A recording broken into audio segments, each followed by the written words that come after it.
بیرون ملک مقیم پاکستانیوں کا ملکی معیشت پر بھرپور اعتماد، ترسیلات زر بھیجنے کے اگلے پچھلے تمام ریکارڈ پاش مارچ میں 4 ارب ڈالر سے زائد ترسیلات بھجوا دیں۔ اسٹیٹ بینک کے مطابق تاریخ میں پہلی بار ایک ماہ میں اتنی ترسیلات موصول ہوئیں۔ وزیر اعظم شہباز شریف کا بیرون ملک مقیم پاکستانیوں سے اظہار تشکر، کہا گزشتہ سال مارچ کے مقابلے میں رواں سال مارچ میں ترسیلات زر میں 37.4% اضافہ ہوا۔ ترسیلات زر کا ریکارڈ سطح پر پہنچنا سمندر پار پاکستانیوں کا حکومتی پالیسیوں پر اعتماد کا عکاس ہے۔ گورنر اسٹیٹ بینک نے مہنگائی سے پریشان عوام کو ڈرا دیا، اگلے مہینے سے شرح میں اضافے کا خدشہ ظاہر کر دیا۔ گورنر جمیل احمد کہتے ہیں مارچ میں مہنگائی 0.7% کی کم ترین سطح پر رہی، آئندہ ماہ سے افراط زر میں اضافہ ہوگا۔ سخت پالیسی اقدامات کیے، درآمدات پر پابندی لگائی جس وجہ سے شرح سود بڑھانی پڑی۔ مالی سال کے اختتام تک معاشی شرح نمو 2.5 سے 3.5% رہے گی۔ زرعی ترقی بہتر رہی تو معاشی نمو 4.2% تک ہو سکتی ہے۔ This House once again strongly condemns the ongoing heinous wave of atrocities by the Zionist Israeli regime. Severely, the ruthless destruction of complete civil infrastructure, including housing, hospitals, expresses unwavering solidarity with the Palestinian brothers. I hereby put this resolution to the chair, sir. All those in favor of the resolution may say aye. All those against may say no. I think the ayes have it, and consequently the resolution is adopted unanimously. مظلوم فلسطینیوں کے لیے حکومت اور opposition ہم آواز، parliament کا اسرائیلی جارحیت روکنے میں ناکامی پر اظہار تشویش۔ قومی اسمبلی سے اسرائیلی مظالم کے خلاف قرارداد متفقہ طور پر منظور، حکومت اور اپوزیشن کی تمام جماعتوں کے دستخط موجود۔ قرارداد وفاقی وزیر قانون اعظم نذیر تارڑ نے پیش کی۔ متن کے مطابق ایوان فلسطین میں مجرمانہ اسرائیلی جرائم کی شدید الفاظ میں مذمت کرتا ہے۔ 18 مارچ سے دوبارہ شروع ہونے والی جارحیت نے 1600 سے زائد فلسطینیوں کو شہید کیا۔ ایوان فلسطینی بہن بھائیوں کے ساتھ مکمل طور پر اظہار یکجہتی کرتا ہے۔ ایوان غزہ سے اسرائیلی مقبوضہ فورسز کی فی الفور واپسی کا مطالبہ کرتا ہے۔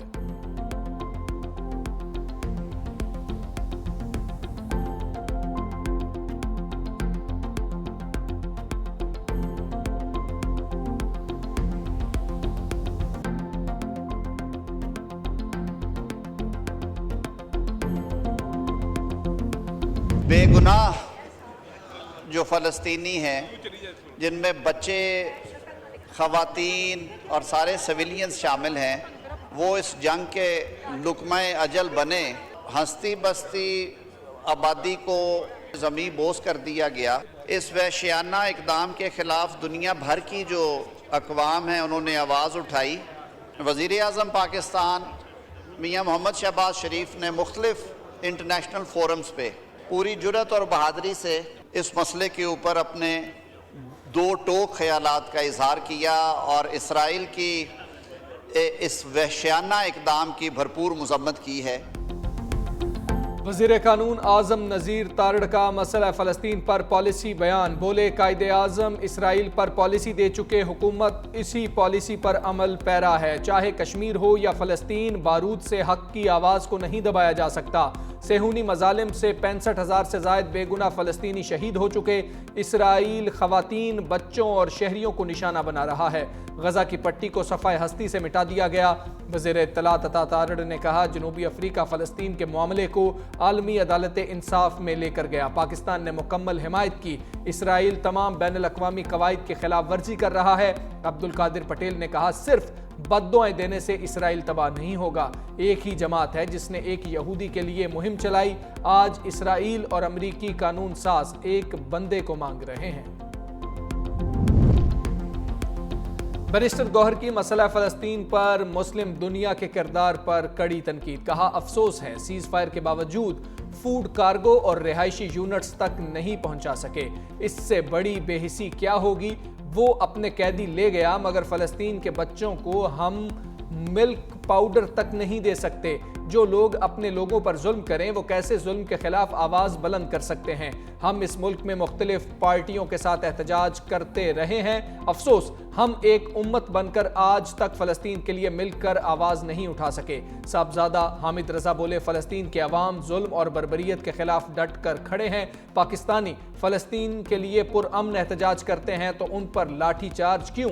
صاحبزادہ حامد رضا کی تقریر کے دوران وفاقی وزیر اطلاعات کا لقمہ، کہا فلسطین پر اے پی سی بلائی گئی، آپ کیوں نہیں آئے؟ اوورسیز پاکستانیوں کا ملک کی ترقی کا عزم، اسلام آباد میں پہلے اوورسیز پاکستانیز کنونشن کا افتتاحی سیشن، بیرون ممالک مقیم پاکستانیوں کے 500 سے زائد نمائندے شریک، بیرون ملک مقیم پاکستانیوں کے مسائل، کردار اور شراکت پر تفصیلی گفتگو۔ اسپیکر قومی اسمبلی ایاز صادق نے کہا کہ بیرون ملک مقیم پاکستانی ہمارا قیمتی اثاثہ ہیں، ان کے مسائل کے حل کے لیے بین الوزارتی کمیٹی بنانے کی تجویز دی گئی ہے۔ اوورسیز پاکستانی سمجھتے ہیں کہ انہیں الیکشن لڑنے کا حق ملنا چاہیے تو وہ اپنی جماعتوں سے بات کریں۔ اٹلی میں پاکستانی سفیر علی جاوید نے بتایا کہ صرف اٹلی میں پاکستانیوں نے $1 ارب سے زائد کا زر مبادلہ بھیجا ہے۔ سعودی عرب میں پاکستان کے سفیر احمد فاروق نے خلیجی ممالک میں 55 لاکھ پاکستانیوں کے کردار کو سراہا۔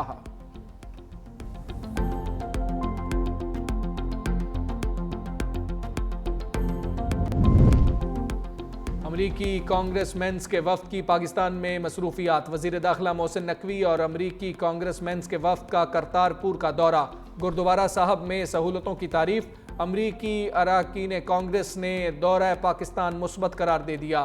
جیک وان برگ نے کہا پاکستان میں اعلیٰ شخصیات سے ملاقاتیں تعلقات کو مزید مستحکم کریں گی، اقدامات آنے والے وقت میں مضبوط صنعتوں کی بنیاد رکھیں گے۔ تھامس رچرڈ سوازی نے کہا پاکستان اور امریکہ کے تعلقات کو مضبوط بنیادوں پر استوار کرنا ہوگا، پاکستانی تارکین وطن کو ایک سفیر کے طور پر دیکھتے ہیں۔ جوناتھن لوتھر جیکسن بولے میں نے پاکستان میں ایمان، اتحاد اور نظم و ضبط کا عملی مظاہرہ دیکھا۔ امریکی وفد سے ملاقات، تحریک انصاف میں اختلافات کی نئی تحریک، دعوت نامہ ملا یا نہیں، پی ٹی آئی رہنماؤں کے الگ الگ بیانات۔ چیئرمین بیرسٹر گوہر کہتے ہیں ہمیں کوئی دعوت نامہ موصول نہیں ہوا، میں نے سینٹ اور قومی اسمبلی میں بھی چیک کیا، وہاں بھی کوئی دعوت نامہ نہیں۔ عاطف خان بولے تحریک انصاف کی طرف سے ڈاکٹر امجد اور میں ایونٹ میں موجود تھے، میری معلومات میں آیا ہے کہ بیرسٹر گوہر اور عمر ایوب خان کو مدعو کیا گیا تھا۔ صاحبزادہ حامد رضا کہتے ہیں میرے پاس انفارمیشن نہیں کہ انہیں بلایا گیا یا نہیں، لیکن اطلاعات یہی ہیں کہ اس وقت وہ پشاور میں تھے، اس حوالے سے پوری پلاننگ کی گئی کہ یہ لوگ نہ مل سکیں۔ امریکہ کے افغانستان میں چھوڑے ہتھیاروں کا فائدہ پاکستان میں عسکریت پسندوں کو ہو رہا ہے۔ امریکی اخبار واشنگٹن پوسٹ کا انکشاف، رپورٹ میں بتایا کہ جنوری 2018 کو M4A1 کاربائن رائفل کی کھیپ افغانستان بھیجی گئی۔ گزشتہ ماہ پاکستان میں عسکریت پسندوں کی طرف سے ٹرین ہائی جیک کے لیے وہی رائفل استعمال ہوئی۔ پاکستانی سیکیورٹی فورسز نے ایک رائفل برآمد بھی کر لی۔ امریکی رائفلز، مشین گن سمیت دیگر اسلحہ اب کلدم ٹی ٹی پی سمیت دیگر تنظیموں کے پاس ہے۔ دہشت گرد یہ ہتھیار پاکستان میں تباہی پھیلانے کے لیے استعمال کر رہے ہیں۔ عسکریت پسندوں کے خلاف ایک دہائی سے کی گئی پیش رفت کے بعد پاکستان متعدد گروپ سے نمٹنے کے لیے کوشاں ہے۔ ایران میں شہید پاکستانیوں کے جسد خاکی وطن واپس پہنچانے کی تیاریاں، شہید پاکستانی شہریوں کی فہرست بھی جاری۔ پاکستانی سفیر مدثر ٹیپو کہتے ہیں شناختی عمل مکمل اور عدالت سے اجازت ملتے ہی تمام میتیں پاکستان بھجوا دی جائیں گی۔ زاہدان میں پاکستانی کونسل جنرل میتوں کے ساتھ پاکستان جائے گا، شہداء کو انصاف دلانے کے لیے ایرانی حکام سے رابطے میں ہیں۔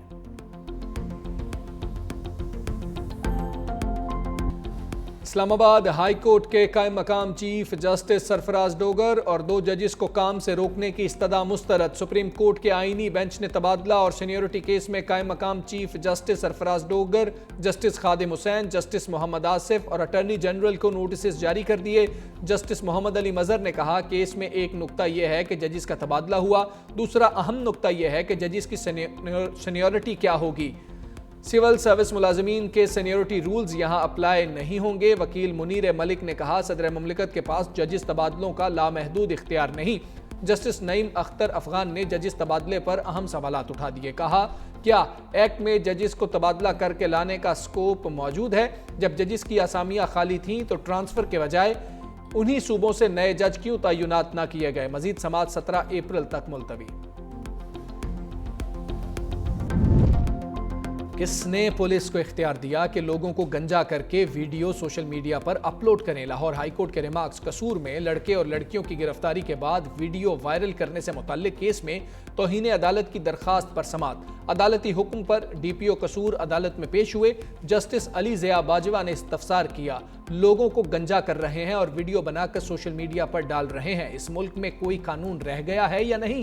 تفتیشی افسر، کانسٹیبل اور ایس ایچ او کو توہین عدالت کا نوٹس۔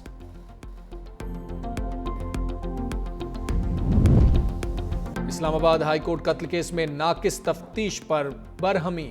جسٹس محسن اختر کیانی نے ریمارکس دیے، ملزمان بری ہوتے ہیں تو لوگ عدالتوں اور اس ملک پر لعنتیں بھیجتے ہیں۔ تفتیشی افسر کو مخاطب کرتے ہوئے کہا، تم جیسے لوگوں کی وجہ سے ملزم بری ہو جاتے ہیں۔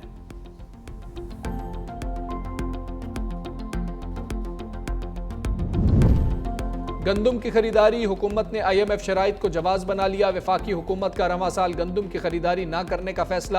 وفاقی وزیر برائے غذائی تحفظ رانا تنویر حسین نے قومی اسمبلی میں تحریری رپورٹ جمع کرا دی۔ موقف اپنایا کہ آئی ایم ایف معاہدے پر عمل داری کے باعث وفاقی حکومت گندم نہیں خریدے گی۔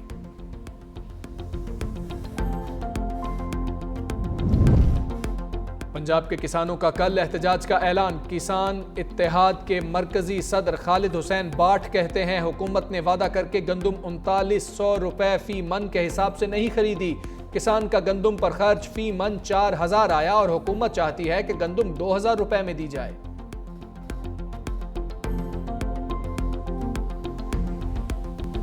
پاکستان اور آئی ایم ایف تکنیکی وفد میں مذاکرات کا آغاز۔ زرعی انکم ٹیکس، بجٹ اہداف اور دیگر ٹیکس امور پر تجاویز ایجنڈے کا حصہ۔ موسمیاتی تبدیلیوں کے اثرات سے نمٹنے کے لیے پیٹرول اور ڈیزل پر 5 روپے فی لیٹر کاربن لیوی لگانے کا فیصلہ متوقع۔ زیادہ پینشن لینے والوں کے لیے ٹیکس استثناء ختم کرنے کی تجویز پر بھی غور ہوگا۔ حکومت کی بھی بیکری اور کنفیکشنری آئٹمز پر 20% ہیلتھ ٹیکس لگانے کی تیاری۔ وزارت صحت نے اشیاء میں تیار شدہ خوراک اور مشروبات پر فیڈرل ایکسائز ڈیوٹی 20 سے بڑھا کر 40% کرنے کی تجویز بھجوا دی۔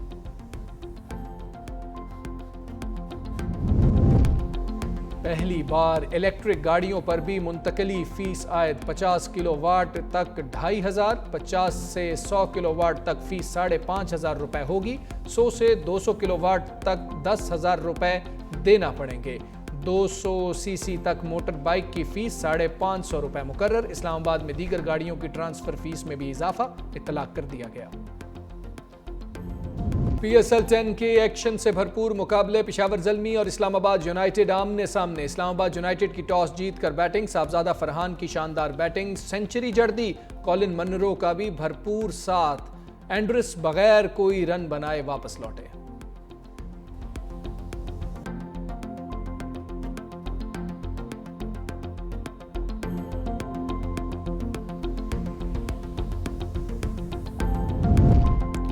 اداکارہ نادیہ حسین سے فراڈ کیس میں پوچھ گچھ، ایف آئی اے دفتر میں پیش ہو کر بیان ریکارڈ کرا دیا۔ شوہر کی جانب سے دیے گئے پیسوں پر بیوٹی سیلون بنانے کا اعتراف، کہا پیسے میرے شوہر نے دیے، مجھے نہیں پتا وہ کہاں سے آئے، میرے سیلون انہی پیسوں سے بنے اور میں نے ٹیکس ریٹرن میں بھی ان پیسوں کو ڈکلیئر کیا۔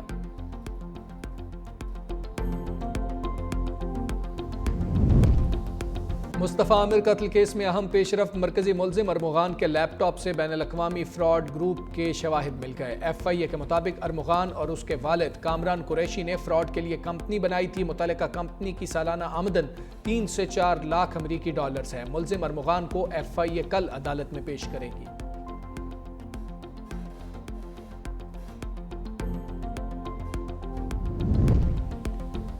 خلیل الرحمان قمر کو ہنی ٹریپ کرنے والے قانونی ٹریپ میں آ گئے۔ ملزمہ آمینہ عروج، ساتھیوں ممنون حیدر اور ذیشان کو 7 سال قید کی سزا۔ عدالت نے ہنی ٹریپ اور اغوا برائے تاوان کیس کا فیصلہ سنا دیا۔ لاہور کی انسداد دہشت گردی عدالت نے دیگر ملزمان کو بری کر دیا۔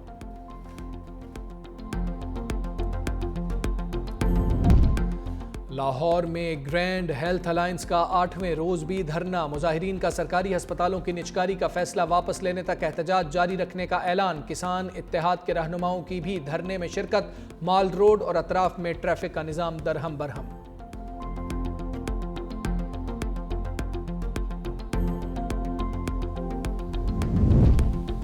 بینڈ باجا ہو یا بارات، متنازع نہروں کے خلاف ہر جگہ احتجاج۔ خیرپور ناتھن شاہ میں دعوت ولیمہ احتجاجی جلسے میں تبدیل، باراتیوں اور مہمانوں کا پانی کی بندش اور کارپوریٹ فارمنگ کے خلاف شدید احتجاج۔ خواتین کا مہندی سے ہاتھوں پر کینال نامنظور لکھ کر غم و غصے کا اظہار، نعرے بھی لگائے۔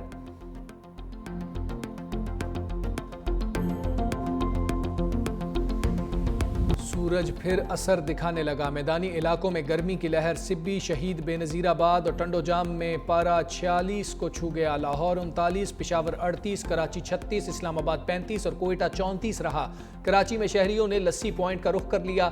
پنجاب کے نجی اور سرکاری اسکولوں کے لیے ایڈوائزری، صاف اور ٹھنڈے پانی کا انتظام یقینی بنانے کی ہدایت۔